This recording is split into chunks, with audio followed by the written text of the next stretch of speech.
All right, hello everyone. Welcome back to Burn Pile. Last week, I talked about how it finally warmed up where I live, and I had a couple nice days. But then on the weekend, when I wanted to ride my bike, it rained. So last week it rained Saturday and Sunday. I didn't get a chance to ride my bike in the nice weather. And then Monday, Tuesday, and Wednesday, after we had had that nice warm spell, it snowed. It snowed all 3 of those days. It's crazy. But it actually did, it's the part of the year where the weather really can't, as my mom would say, the weather can't make up its mind about what it wants to do. Um and she was right. That's accurate. This time of the year, I won't go into it too much again. I'm not going to do the whole thing again, but it's sunny and it's bright, and sometimes it's cold while it's sunny and it's bright. It finally starts to warm up, things start to thaw out, and then it snows again. It snows for 3 days. But thank God, yesterday was okay. Yesterday it was pretty warm, pretty sunny, no snow on the ground, no wet streets, and I did get out on my bike, and it was great. I loved it. A couple years ago, I built up to doing what's called a century. Oh, I got a little cough. Let me see if I can mute this without ruining everything like I did that other time a few episodes ago.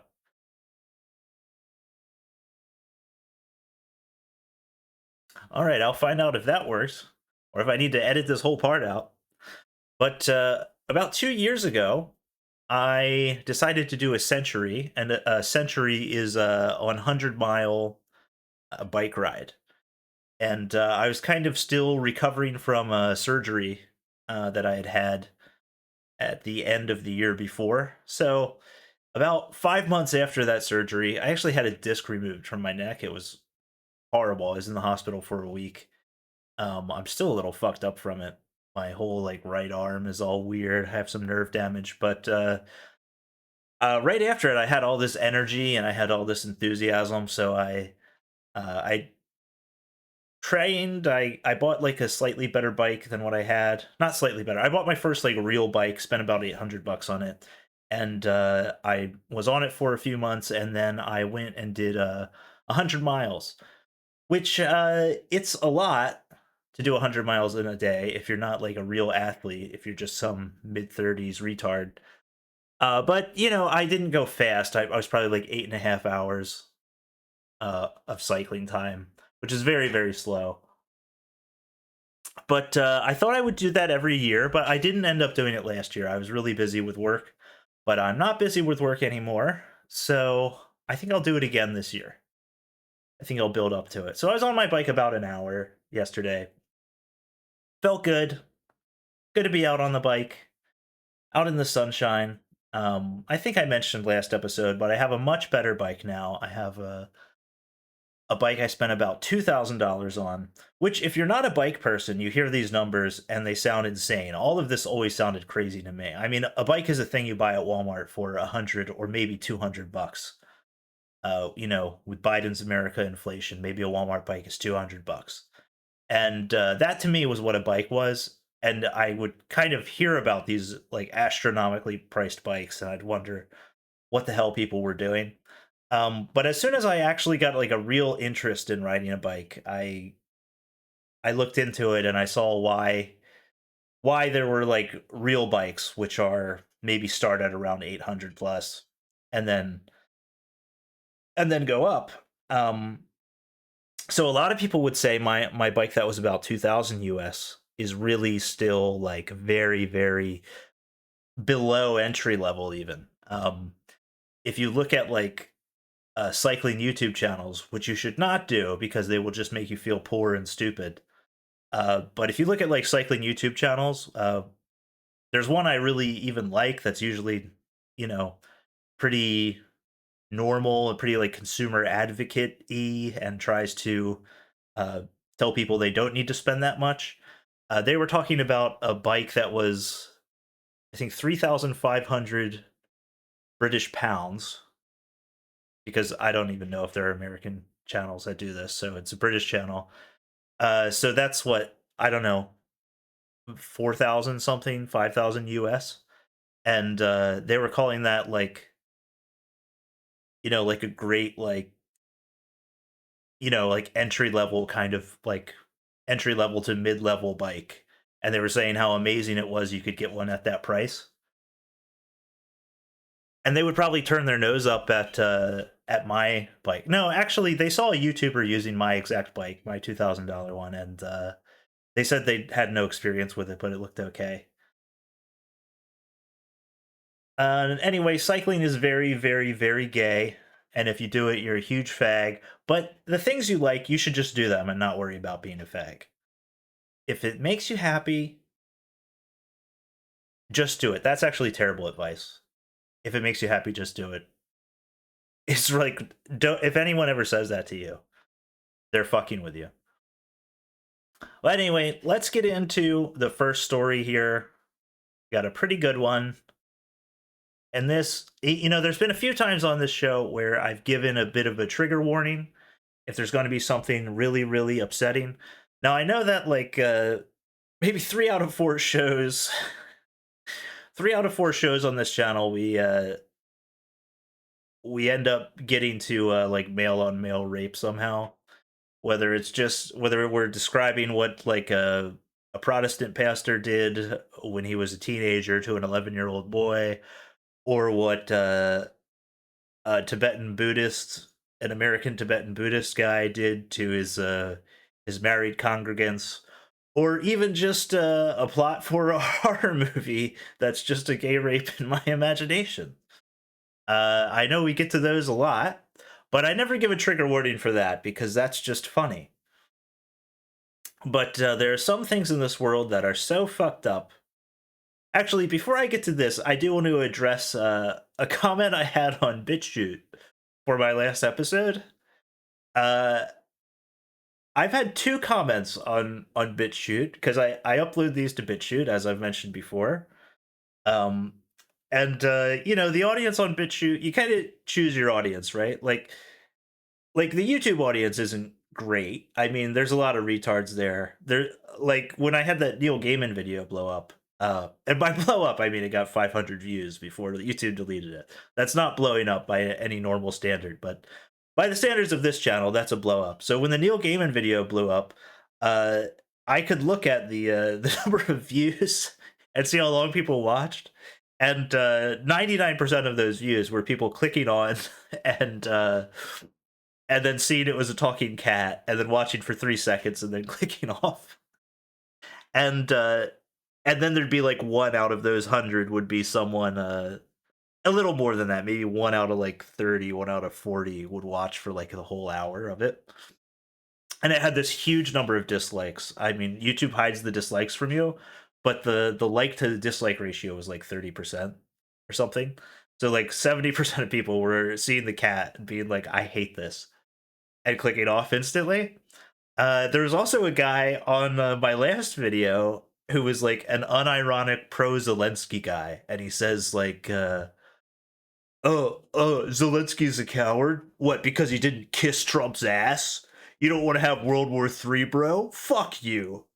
So there's a lot of retards here on YouTube too.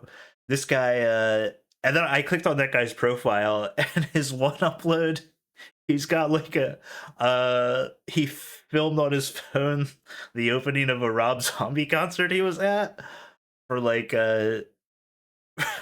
for like the opening 5 minutes of a Rob Zombie concert. He took out his phone and he filmed that. He put that on his YouTube channel, and then he goes around and he goes on anti-Zelensky videos and says what a badass he is and how he would fight in the Ukraine war because he's a badass. So YouTube's got its own problems. Don't get me wrong.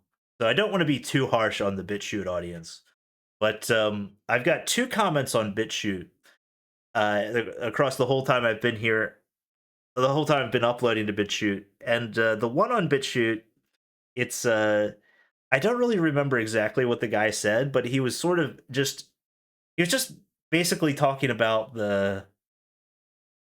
Oh no, I do remember what he said. It was when I had the episode about the guy who was pretending to be a woman who wrote for the New Yorker about the Trump inauguration party and how there are some real sketchy guys there. And It was like, but I'm totally not a sketchy male myself. I'm a real woman, and I'm warning these other women about the sketchy Trump supporting guys. So this guy had written a comment sort of addressing that, and he just kind of ignored the whole point. My point was that this person saying this wasn't even a woman, but he sort of ignored that and was like, "Yeah, women just call guys creepy as a mechanism to blah blah," just doing some kind of bullshit, like Andrew Tate kind of, I don't know, whatever. Um, not even Andrew Tate, but just some like manosphere kind of bullshit thing. Completely missing that like the joke is that she's not even a woman. Like that's the whole point. If it were just a story about a normal woman saying MAGA guys are creepy, it wouldn't even be on my radar. I wouldn't care. It was The point was that it was a tranny freak doing it. But this guy didn't get that. He probably watched like 5 minutes of the video and left his comment and left, which is fine. But the reason I bring it up, the guy's his name was his username on BitChute was "Science Destroys Religion." So he literally came into the video and he saw that it was about a woman calling guys creepy, and he tipped his fedora and he said what he said, and then he left. So that's pretty funny. It's funny to not watch something and not really know what it is and then comment. But there's an even better one, which was this last video I did, because you remember the thumbnail is really gay, and it's I had just cut out like the Zelensky Trump meeting, and behind them in the background, I literally went to my. I'm overusing literally today, like a huge fag. Sorry, but I went to my search engine and I typed in "gay cruise ship" and just looked for the gayest image I could find, and I use that as the background. So I find this one with these gay guys dressed as sailors, and you've seen the thumbnail. It's these gay guys dressed as sailors, and it's the Trump Zelensky meeting superimposed in front of it, and then that's the episode. And then I had like a title, which was like, I don't even remember what the title last episode was, "Kiss the Ring" or something, and. And so this guy, clearly just reacting to the title, just sees, hey, what's this faggot shit being recommended on my BitChute? And he clicks in, and all he did, the only comment he left, all caps, just the word faggot. Like he's calling me a faggot because I used a gay thumbnail in my funny funny gay stories on my gay podcast. And he was he didn't like that. He's on BitChute, to resist the lizard people. He doesn't need that faggot bullshit on his BitChute. And I was like, I was really ruining it. I mean, he doesn't realize how close to being on his side I am. He just sees the gay thumbnail and he calls me a faggot. And to be honest, between that and the Rob Zombie Zelensky guy, I would choose that guy. I mean, that's kind of funny. You see anything gay at all and just say, "Hey fag, get off BitChute." All right, now I'm really going to get into the first story. I'm really going to get into this. So if you are watching on BitChute or if you're watching on YouTube, get ready. This next story is really fucked up, okay? And I'm sorry that we have to live in a world where we have stories like this out there. Sometimes it seems like the world's getting worse and worse, and there's not really any hope out there. And this is a really bleak one. Okay, so just trigger warning. Like if you don't want to listen to the rest of the episode, it's fine. But if you didn't think Disney could sink any lower in targeting your children, okay, look at this. Look at this. Disney introduces Christian character after ditching transgender story.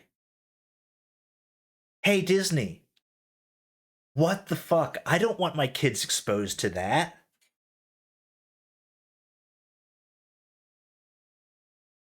I don't want Christians being portrayed in your I'll explain to them what Christianity is when they're ready, okay? Little kids don't need to be thinking about that. They don't need to be exposed to that. Now, okay, this is what really gets me with this article. The first sentence here. Disney is Disney is introducing an openly Christian character into its Pixar animated show Win or Lose, shortly after a transgender storyline was pulled. There's a lot here, but I'm going to start with the obvious one. This phrasing, openly Christian.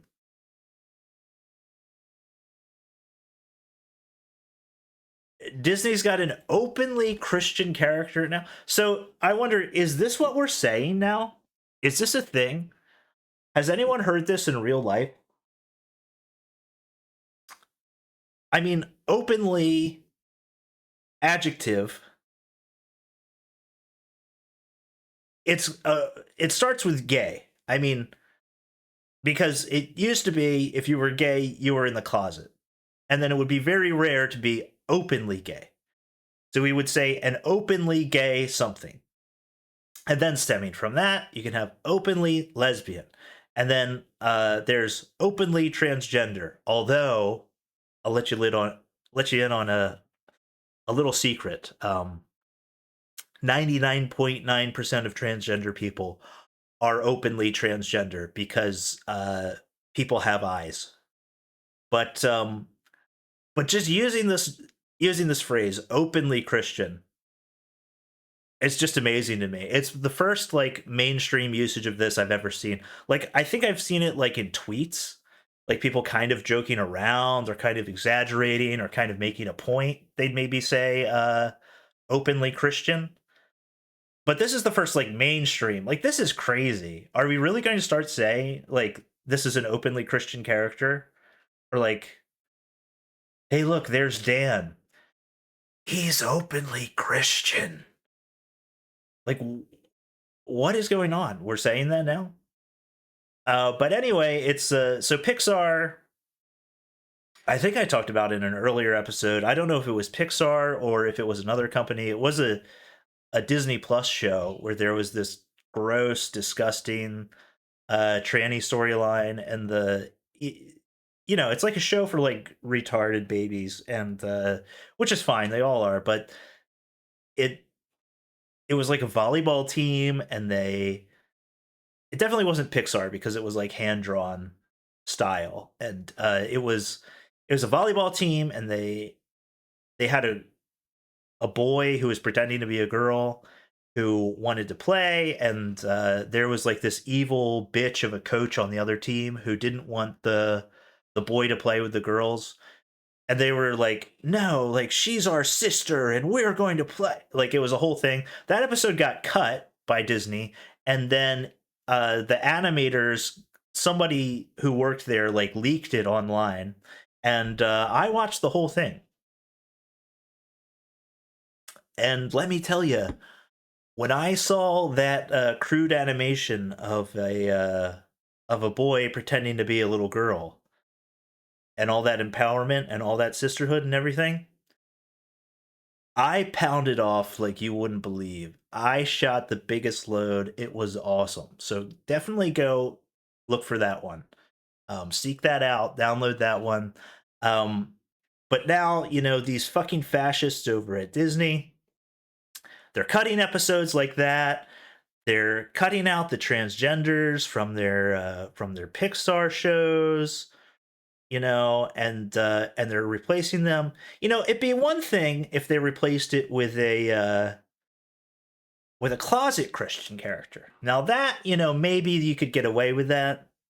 You know, we're going to cut the tranny. We're going to put a character in who's a closet Christian, and like that's just for us, the masters of the universe, the executives, producers, like we'll reveal that dirty little secret 10 years from now. In interviews about groundbreaking time. We'll they'll interview the voice actor, and the voice actor will be like, "Yeah, well, they instructed me that actually this character was closet Christian." And I had that in mind when I did the character. So this was a pretty groundbreaking thing. That maybe you could get away with that. Play the long game, but this is just disgusting. Making the character openly Christian. Parents have got to explain what they're what's going on. It's too much for the little kids. It's really too much. All right, moving on. Moving right along. Let's go to London now. We've got a restaurant in London. Restaurant in London here, the New York Times. Why is this the most controversial restaurant in London? All right, well, let's get into it. Let's get into it here. There's this restaurant called the Bittern, the Yellow Bittern. And, it looks like a kind of intentional place. That's the word I would use. Looking at the photos they have here, like it's very understated. Lots of wooden chairs, lots of simple things, simple menu here, and but here's the problem.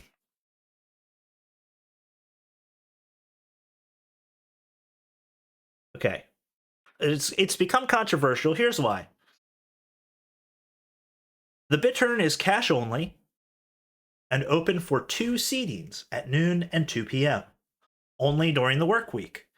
Detractors have noted that few Londoners can partake in a leisurely, multi-course midday meal with a bottle of wine, and fewer still can justify one that easily costs $300 for a group of 4. And the suggestion that they could, coming from a man with a larger-than-life drawing of Vladimir Lenin in his restaurant, has set off a yowl of irritation. Okay, so what you've got here, kind of classic. You've got a fake communist guy who he's going to have this restaurant. He's going to hang his picture of Lenin there. He's going to do all this posing sort of. And then by the way, the meal costs $300. And it's like she's serving like stew and stuff. Like if you read it, it's like these really nice versions of pretty basic things, but it's like he's serving like a nice hearty stew, and he's charging you 300 for it. And as you hand over that 300 cash only, as you hand over that 300 in cash, you've got to look up at a picture of Lenin. Like that's how little this guy thinks of you. All right, I'm going to go on here. Mr. Corcoran, who is from Belfast, doesn't see Northern Ireland as a legitimate state and holds a passport from the Republic of Ireland. He draws more culinary inspiration from his home than from Britain. He's also been influenced by France and the Basque Country, where he has lived and cooked. Now, I don't know about you, and I know that this is 100% just an American thing, but whenever I hear anything about like the politics of Britain and Ireland, I just want to fall asleep. I just do not care. I just, in a deep, like, spiritual way, I do not care, and I'm not going to learn anything about what's going on with Ireland and Britain, and I will never care. I'm. It's really funny with me. I've probably read like maybe maybe a dozen books on just the politics, ancient and modern, of like the Korean Peninsula. I've probably read another dozen just about the history of East Asia, a mixture of common, just, I don't know, pop history or whatever you'd call it, and also uh, like college textbooks. I've emailed professors about this subject to get reading lists, and I've done this just because I'm interested in it. So I don't mean like I'm only interested in the United States, but just something about Britain and Ireland. I just I'm in a Wikipedia article about something else, and I see the term "the Troubles," and it's like a hypnosis word, and immediately my head slams into my keyboard, and there's drool coming out of my mouth, and I'm asleep because who cares? I don't care. I mean, I've met some Irish guys. They're fun to hang out with. I've known two Irish guys, and one of them was sort of a flaming homosexual, and he was fine, nice guy. This, by the way, if you're listening on BitChute, I want you to type all caps because I said that, because I said that I was friends with a flamboyantly gay Irish guy. All caps, please write in the comments faggot right now. Please call me a faggot for saying that. And then another guy who was heterosexual, really charming, really interesting guy. Impossible not to like him. Just very charismatic, very fun dude. And I hung out with him, I don't know, once or twice. Nice fella. Really, really, really stupid guy. Very, very dumb man. And there's nothing wrong with that. I mean, we can't go around saying, hey, IQ is an inherited trait and then really lay into somebody for being a dumbass. But this guy, I remember him saying very confidently that that Pluto was still a planet because they had reversed their decision about it no longer being a planet, and like in the last year or so, they had decided to make it a planet again. And I remember looking at him and having a thought like, I should push back on this and I should correct him and let him know that that's not true. We were in a group of like 8 people, and the other people there were all dumbasses too. So they probably just believed what he said. I was there like just biting my tongue thinking like, do I want to be the Reddit guy right now being like, uh no, that never happened. What's your source on that? So I just, I mean, who cares? It's Pluto. So I just let that go. Um but again, totally fine person. So those are the two Irish people I've met, and they were fine. You know, I've met a handful of British people as well. If they want to like plant car bombs on each other, if they want to do terrorism against each other, it's fine. Leave me out of it and give me a one sentence summary about who won. I don't care, guys. I mean, sort it out. I mean, god damn it. Like everybody who was worth a damn in those countries just came to America like generations ago. So, I mean, you're much, much better, healthier genetic material is thriving on another continent and, like building ships to go into space and colonize Mars. You guys kind of like playing in the sandbox over here and, do whatever you guys want to do, but just don't talk about it. If you have to write down what happened to tell your children, fine, but keep it private over there. Don't put it up on the internet that everybody has to use because it is sleep inducing. I do not care about your politics at all.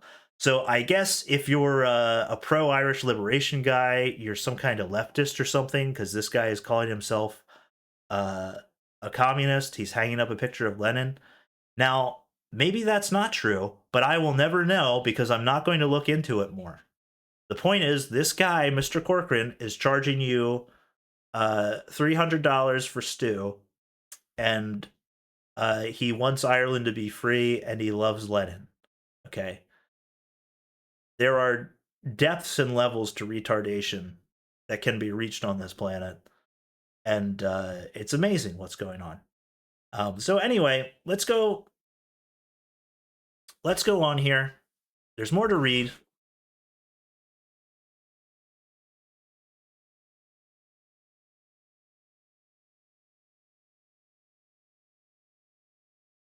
I'm still here. Just finding my next quote, everybody. If you're just listening, if there's a silence and you can't see me reading the article, I do plan these and I have quotes from the articles, but I have to hit Control F to find them. It's a whole thing. Okay. A much louder chorus of critics has gleefully mocked the bittern, calling it a web of performative paradoxes. And that's what I get from this, too. It's so performative. That's, the perfect word. I love that insult, by the way. Performative. It's just so fake and so gay to be like this. The quote goes on, the idea that it's a stew and it's 20 pounds, and by the way, we'd like you to have a $90 bottle of organic red burgundy with it, said David Ellis, the restaurant critic at The Standard. That's a kind of fetishization of a working class life that never existed. Yes, exactly. It's all just, it's very fake and gay. The guy is saying, like, hey, okay, I'll just go on here. The owners see it differently. Yeah, their quotes are so damning, it's better than any hyperbolic thing I could say. So the owners see it differently. For one thing, they said they never claimed the bittern was for the working class. We have to run a business, Mr. Corcoran said. The people who come here are the people who can afford to come here. And communism, he said, is about the rights of the workers. It's about the hours they want to keep, not the hours their customers want to dine. What's the alternative? He said. That we start a restaurant that's open 7 days a week? And we employ loads of people and exploit their labor?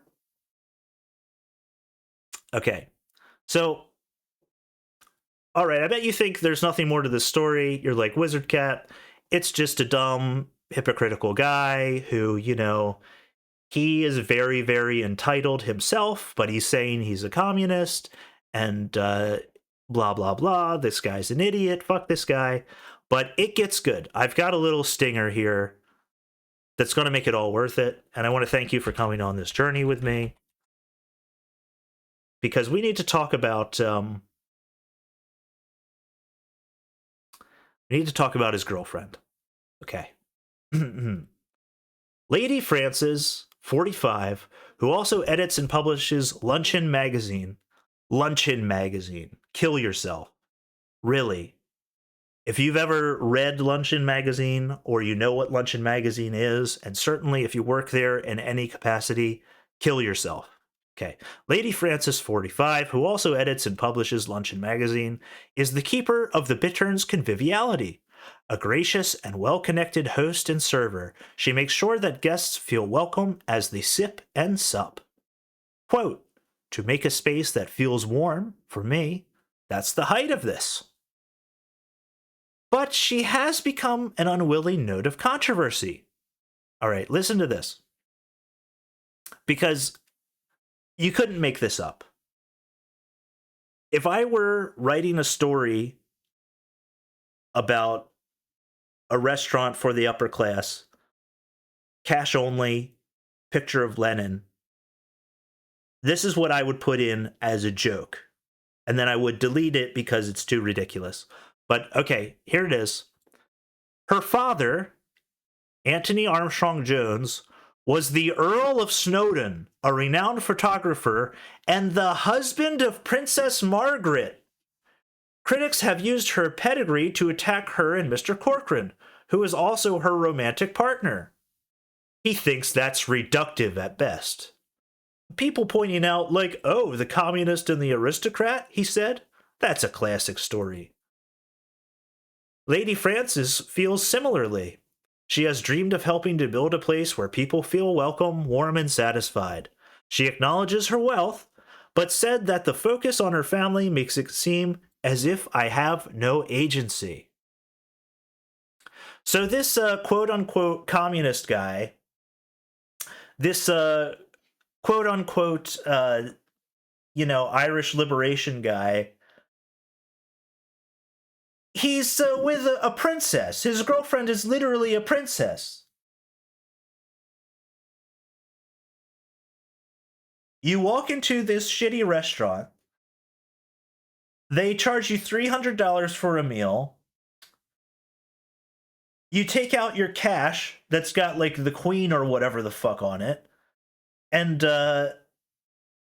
this lady goes, "Oh, that's my dear auntie on the money." Oh, and Lenin is looking down on the whole scene, and the guy says, "Look, if we were open past 4 o'clock, my labor would be being exploited." Buddy, your girlfriend is a wealthy princess. You don't need to fucking run a restaurant in the first place, retard. God, go fuck yourself. You know what? I'm gonna change my position. Actually, I'm gonna take a position right now. I'm gonna say it. Taking a position here, controversial take. Uh, Whatever the conflict was or is, may continue to be, whatever it is. I hope Britain wins. I don't want to know any details. I don't care. I'm just my 2 cents there. I hope Britain wins. I hope the retarded princess gets to take over all of Ireland and go, "Oh, I'll make a present of it for you if it means so much to you." She'll do that for her boyfriend with the retarded restaurant. I mean, really, just fuck these people. As I read the news constantly, and I find new levels of hatred within myself. It's really never ending, and it's never going to end. It can't be healthy. It can't be right to hold this much hatred inside yourself. I can't just be out on my bike in the sunlight on the other side of the world and just be out in this like beautiful day with the priest going by, feeling all this joy, doing one of my favorite things, and be on that bike and be like, God, these fucking Irish communists with their fucking $300 lunches. All right, let's move on. Let's go to something a little more heartwarming. This is a good one. California juvenile detention officers staged gladiator fights between youth. Indictment says. Now we're back to a country that matters. Now we're back to something I can understand. We're back in the United States, and we're doing cool things again. We're doing things that actually are funny and cool. We're running youth detention centers, and okay, now close your eyes, think you're running a youth detention center. What's the coolest thing you could possibly do? Yep, that's right. If you're an American, we all thought of it at the same time. It's staging gladiator fights. I mean, what else would you do at a youth detention center, really? I mean, if it's a girls' one, obviously you fuck the kids, but if it's a boys' one, it's gladiator fights.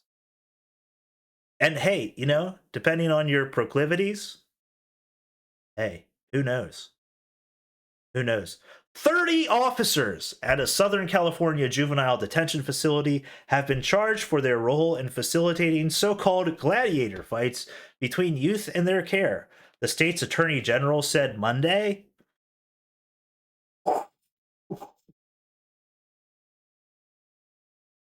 That is pretty bleak. That is not great, I gotta say.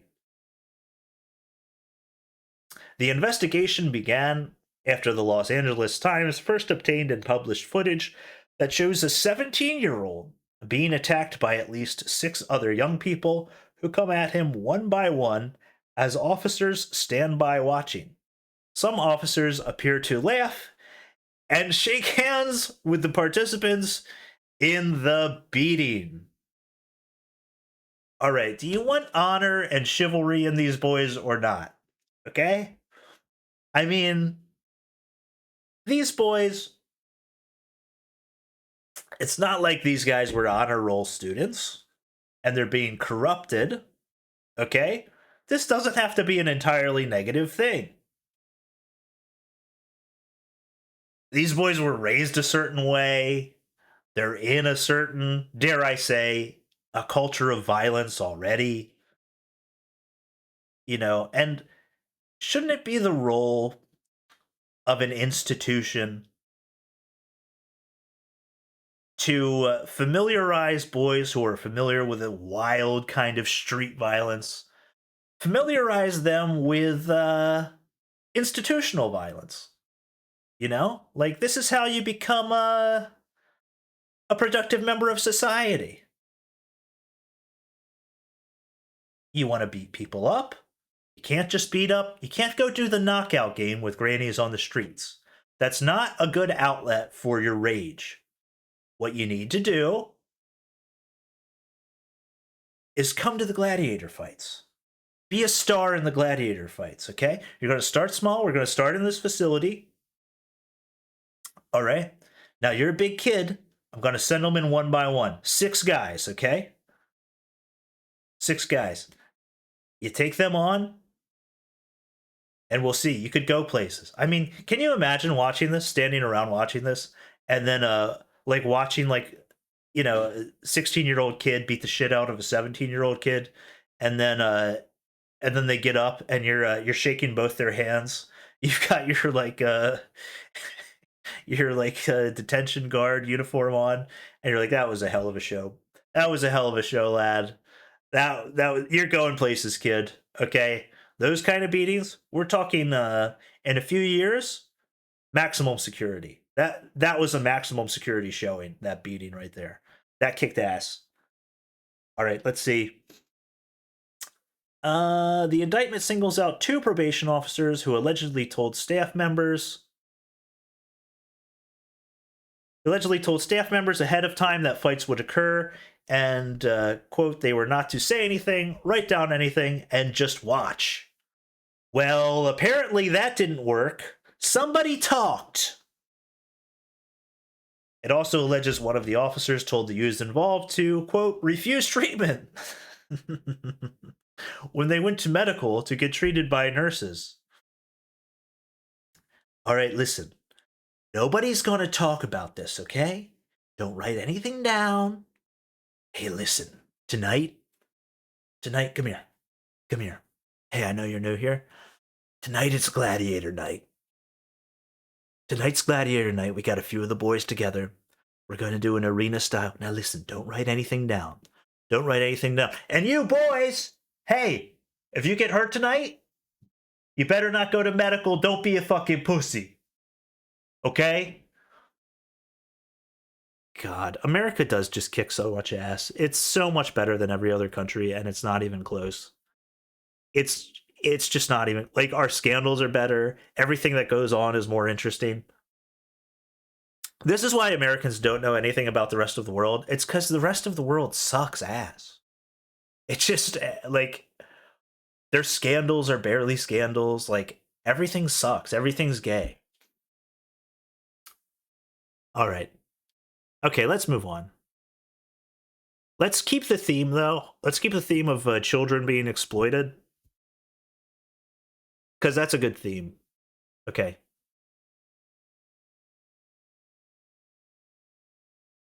How underage creators became a threat to Lucy Gual's OnlyFans rival. All right, so there was this app called Passes, which I'd never heard of. But apparently it's a rival to OnlyFans, but it was kid friendly. So the idea was that, most platforms where you can monetize, they don't let children on, obviously. Because if you have a platform where children can upload content and they can get paid for it, hey, what do you think might happen? But Passes was like, no, fuck that. It'll be fine. And then, of course, well, I'll just read it. Passes took off, raising $65 million from investors like Mary Meeker's Bond Capital, Menlo Ventures, talent agent Michael Ovitz, while signed deals with celebrities like Shaq, DJ Kygo, gymnast Olivia Dunn, and the college sports program at the University of Michigan. as well as teenage social media stars like Ava Majory, singer Cicely Rose, and actress Ava Justin. Okay, now I don't know about you, but the two names that I recognized there were Shaq and the University of Michigan. I didn't recognize any other name. Maybe I'm just an old fag here, but okay, I've got some issues here. You're making OnlyFans for little girls, essentially. That's the platform. You raised 65 million for it. Hey, hey, pretty good, not bad. I understand retards like Shaq and all these other ones getting involved, but who who at the college sports program for the University of Michigan thought like, yeah, this is something I want to be associated with? I mean, it's a college program, so the girls are of age, but who was like, hey, we've got some athletic girls here in our program. Why don't we raise a little? Why don't we partner with these people? Hey, I'm going to set up cameras in the gymnast practice room. We can sell the, like, who, how did this get approved? Who did this? All right, so it goes on. Basically, there's this girl. Hold on. Let me finish this paragraph. Just last month, she made an abrupt change. Passes banned all underage users and purged the site of their content just days before being hit with a lawsuit accusing the company of hosting child sex abuse material CSAM. Okay, so it's like, hey kids, come sign up, come sell your pics to to dirty middle-aged men. And it even I read the whole article. I'm not going to read too much of it, but it's got it just like OnlyFans. Like in OnlyFans, you can message the girls, and usually there's like a handler or some guy in the Philippines pretending to be the girl, but that person will like DM with you or whatever, so you can be, oh, you're so hot, like, oh, do you like me, baby? And it's some disgusting guy in India or the Philippines or something who's actually saying it, but well, actually, it's probably an Indian guy on both ends. It's like an Indian guy who made it in America and has a little money, and he's like, "Oh, I like your bulbs," and then it's another Indian guy pretending to be the girl, and he's like, "Oh, you want to see more of my bulbs? Send the $100."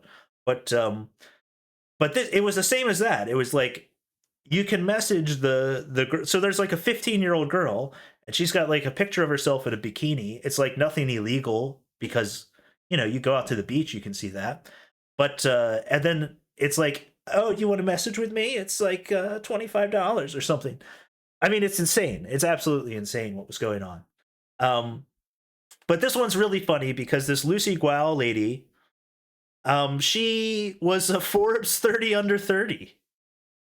Their global list of like the best business people, the young rising business stars. She was a 30 under 30 lady, and it's pretty amazing. 30 under 30. Lucy Guo is shaking up the game. She's got a new idea for OnlyFans. Underage children. Yeah, she did it. That's awesome. Well, congratulations, Lucy. It was a good thing while it lasted, it sounds like.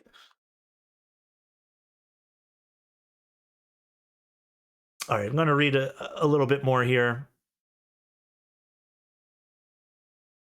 So all this, not just at this platform passes, but other ones. There's been this issue with young girls and borderline content, so it's a rampant problem on social media. Forbes reported in 2022 that TikTok Live had become a quote strip club filled with 15-year-olds being sent cash gifts largely by men. The Wall Street Journal reported in 2023 that Instagram's algorithm served risque footage of children to test accounts who followed teen and preteen influencers and funneled pedophiles to accounts selling child sex abuse material. TikTok said it had a zero tolerance policy on child exploitation and removed the videos involved, while Meta said the Wall Street Journal's tests were not representative of what its users see. This paragraph made me laugh a lot because TikTok is always the bad guy, and it's really, really funny to me that that Wall Street Journal does this test to look for this material on these major platforms, and they go report it to TikTok, and TikTok's like, "Oh my god, so sorry about that," and takes it all down. And then Meta says, "Hey, that test wasn't fair." Just the two reactions are very funny. Meta's like, "Hey, fuck your test, okay? That test was not representative. All right." Yeah, but could you take those down? No, I'm not going to take those down. I'm not going to give you the satisfaction, you asshole. You're making my company look bad.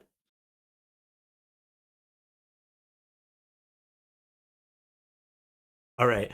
Passes claims to bar nudity from its platform and has said it runs 4 separate AI programs to detect sexually explicit content and child sexual abuse material.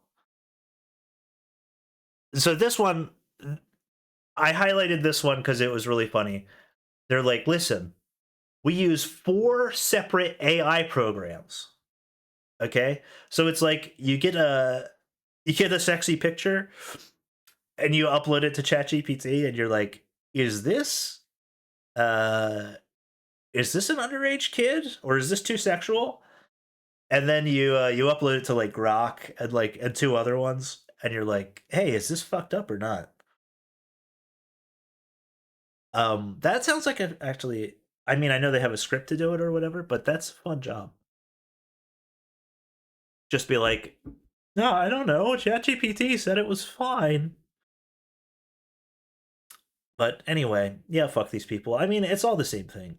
It like being married to a princess and running your fake communist restaurant. It's the same as being like a Forbes 30 under 30 business genius and just selling child porn. It's all the same thing. Everybody's fake. Everybody sucks my ass. I hate these people. Like I said, it's just like new levels of hatred um, that I get to every day. And let's just keep it going. Let's keep it going here. So there's this YouTube channel called Rotten Mango, and it's got this lady Stephanie Sue. She was like a she's like a I don't know, just like a pretty girl, like look at my life celebrity, I guess, before she started this true crime channel. I never really knew who she was. I only knew her from this true crime channel, but she was like internet famous for other things. I think she used to be friends with like Nikocado Avocado and like all that kind of stuff. She's just like, she's one of those retards. She's got this true crime channel though, and it's got all these really weird, like disturbing stories, and it's a good mix of like worldwide ones, and it's a weird problem I have. I've run into this before where there's a podcast or some content because it's a YouTube video, but it's also it's up on podcast platforms. This Rotten Mango. So I've got this weird problem where I find these podcasts that like actually have really solid content, but the presentation is like I'm clearly not the audience for it. So she talks like a pretty annoying girl, and like the way she explains things is really weird. And she's got like off camera, she's got her husband. It's her husband or her boyfriend, and he'll ask like these dumbass questions, and he'll do all these reactions to like what she said. Like he'll be like, "Oh wow, really? So wait, why?" And then she'll like explain it to him. But she'll explain these like pretty engrossing, interesting true crime stories. So this one she's got here, I'm not going to play any of it, but I just wanted to show this channel because this is where I got the story from. Uh, Basically, there's this like Chinese crime syndicate,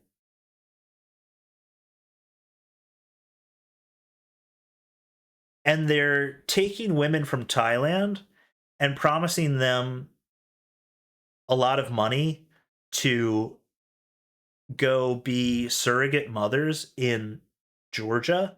Georgia, the country, not Georgia, the US state. So they take these Thai girls, they advertise they're going to give them all this money, and then they fly them out and they make the girls take all these pictures as they're going through different countries, like staying in these nice hotels on their way to Georgia to make it seem like they're having a great time and they're on vacation. And then when they get to Georgia, they throw them in a house with all these other Thai girls, and and then they extract their eggs. So the headline here from the Human Rights Research Center: trapped in the surrogacy boom, Thai women rescued from human egg farms in Georgia. I mean, this story is it's got everything. I mean, it's got Thai women, it's got evil Chinese, it's got weird Eastern Europe shit in it. But basically, they've got like a house full of like 100 Thai women, and they're forcibly extracting their eggs. And I had like half been aware of this story, and I had kind of prepared a rough draft in my brain of what I would say because I thought they were doing like forced surrogacy. Because surrogacy is fucked up enough. And surrogacy is actually banned in Thailand because so many people who run fake restaurants in London and are 45 years old and they're princesses and they don't want to actually go through labor and have a baby and they've lost that chance anyway. They just outsource, they just exploit the labor of people from a poorer country to have their baby. And it's so exploitative that Thailand actually shut it down, thank God, as they should have. Um, but when I looked at the story, it was even worse than surrogacy. They're actually taking these women. You've got 100 Thai women in Georgia. You've got Chinese gangsters patrolling the big house that they're all in and putting them under anesthesia and hooking them up to some egg extraction machine and taking their eggs and selling them. I'm assuming not in Georgia because it's white people in Georgia. So I don't think they want Thai eggs. And I'm assuming selling them back in China. I mean, that's pretty fucked up, right? That's a bit of a rough one. But let me tell you, I want to go to my next story. I want to show you why I think we might need a little bit of that. Okay? I'm not saying, like, I just said it's fucked up. I don't agree with it. But we need a little bit of it. Okay? We do need eggs. We need egg donations, and we do need eggs. So, my next story here, I'm going to tell you why. Okay? Next story: woolly mice. Woolly mice. A test run for mammoth gene editing.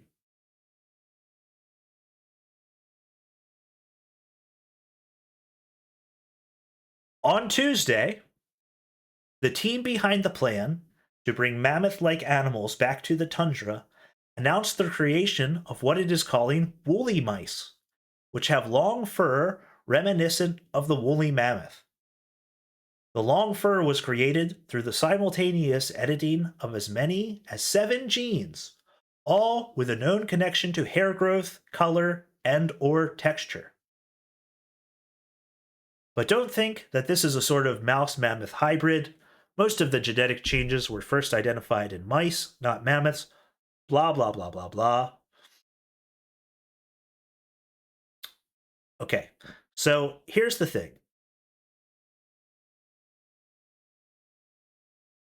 Here's the thing about this. You got to start small when you're trying to genetically engineer a woolly mammoth. You don't just go straight into editing the genes of elephants to bring the mammoth back. That's retarded. It's never going to work. You start small with the mice. But okay, here's what's critical about this. The elephant poses a large number of challenges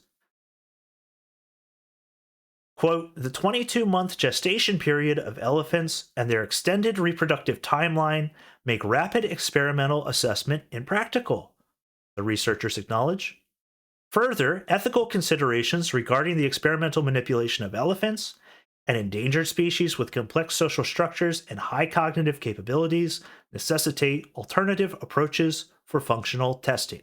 Now, okay, mice are one thing, but I've got a modest proposal here, okay? And it relates to the last story that we just talked about. You've got these third world women. They're in Thailand. They need money. Okay, now hear me out. They need money. And what do they have? Eggs. You've got a well-funded research program to make a woolly mammoth. All right. They started with mice, and that's successful. Hey, what's in between the size of a mouse and an elephant? Huh? Huh? So hear me out. What do you think? I mean, listen. Now, these women, they need the money, and God forbid they got to work in a factory. Listen, I don't want their labor to get exploited. You don't want their labor to be exploited working in a factory or having a husband who works in a factory. No, no, no, no, no. That's not going to work. And you know, if these women, if they don't sell something, actually, you know, that's not the way to put it. I was going to say if they don't sell something, they're going to end up selling their pussy. But actually, this is kind of another way to sell their pussy. You know, this is so you got okay. So you sit down, you're in a consultation with a woman from Thailand, and you say, "Listen, I don't like this any more than you do, but let me tell you, like a guidance counselor, like for a kid in high school. But this is for like a Thai lady. You know, you got a Thai lady. She's about to enter the workforce. Let's say she's around 20 or something. You say, listen, you got two roads to go down in life because this is what you got. This is what you're working with. Okay, you've got a sixth grade education. Okay, you don't have a lot. You don't got a lot to offer the world. But here's what you got. You got that pussy, and you got two ways to sell it. The one way is to 70 and 80-year-old Australian guys who are pouring into this country. You go work the bars there, you sell it. You got to compete with the lady boys, but you work hard. You can sell that pussy every night. You make a little bit of money, and you say, or listen, there's also a new opportunity for people like you. There's another way to sell that pussy. Listen, honey. Do you know what a woolly mammoth is? I've got a ticket to Georgia. You can be out there tonight, okay? We've got an egg extraction machine. We're going to take your egg. We're going to give you a good price for that egg. We're going to give you a price for that egg that's 10 times what the Australian guy would give you for a night, okay? You're just going to give us that egg. You're going to go under the anesthesia. You're going to give us that egg. And then we're going to do a little gene editing. I mean, it's nothing for you to worry about, sweetheart. It's going to do a little gene editing, okay? We're going to make a woolly tie. Huh? You don't need to worry about that. Just sign right here. Just sign right here. I don't know what I'm doing. All right, I'm just going to end it. It's going to end. Bye, folks.